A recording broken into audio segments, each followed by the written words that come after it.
كابتن ابو تريكه مثلا، النادي الاهلي مضغوط، يروح جاي واخد نفسه كده، هو بيلعب ايه؟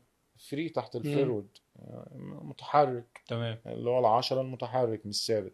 يسحب نفسه من النادي الاهلي مضغوط بقى في ستريس، ياخد الكرة، يزود نفسه عدد، صح. يبقى في نص الملعب، يبقى لو هم ثلاثة يبقوا أربعة، مم. وخد بقى طق طق طق طق. اجري بقى ورا مش الكورة. هتلاحق بقى، ايه؟ مش هتلاحق على خدوا الكوره. نفسكم، خلاص بقى خدتوا نفسكم بقيتوا كويسين، اطلع انا قدام بقى العبك الدنيا قدام. فانه الكابتن حلمي ممسك نور السيد مان تو مان. ما يجيش، مش هيسد معاه طبعا. انت في 2 اسطوبر دلوقتي، انا والكابتن فتح الله، تمام. وقدامك الستة نور نور السيد. السيد، انت ماسك زازا ماشي. احمد عبد الظاهر، ماشي. وبيكمل الكابتن عبد الله السعيد، مم. وبيكمل الواد اسمه دومينيك. دومينيك دا سيلفا. دومينيك سيلفا، ده، دول كلهم بيكملوا جوه ال 18 كانهم سترايكر، اوكي. فاهم؟ وأبو فانت تريكة خلاص واقف معاك مستني اتنين. تحت.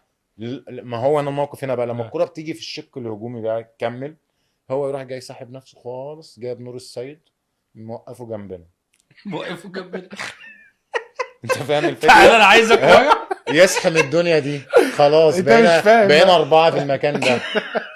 ايوه. فتلاقي نزل خطوتين، طق طق، 1 2 بوش رجله جول، بالعرض جول، يعني هو بيعمل حاجات كده صعبه انت مش قوي. هتفهمها. مثلا في الضغط، آه. نور مثلا في الجزء بقى التلت بتاع نص الملعب، وهو بيبيلد اب من تحت او بيعمل بول بوزيشن، نور بيروح يضغط عليه من ظهره، اه. يروح لعبها بوش رجله، يا انا قطعت 50 متر سبرنت، مش عارف مين احمد توفيق اللي بعدها، يقول لك ما خلاص، ما هو كده كده بيعمل هيعملها touch بوش بظهر. رجله. يروح جاي لففها ومواجه اللعب. فاهم؟ لا مش دي اللي انا جاي عشانها. ايوه، انا عامل حسابي انا عايز ايه؟ التانية. هي بتاع انا عايز بتاع نور، فاهم؟ عامل معامله تويس. ايوه، يعني ايه بصيها وخلاص عشان انا ما اجيش اضغط، ابقى وفرت مجهود. لا هو بيحس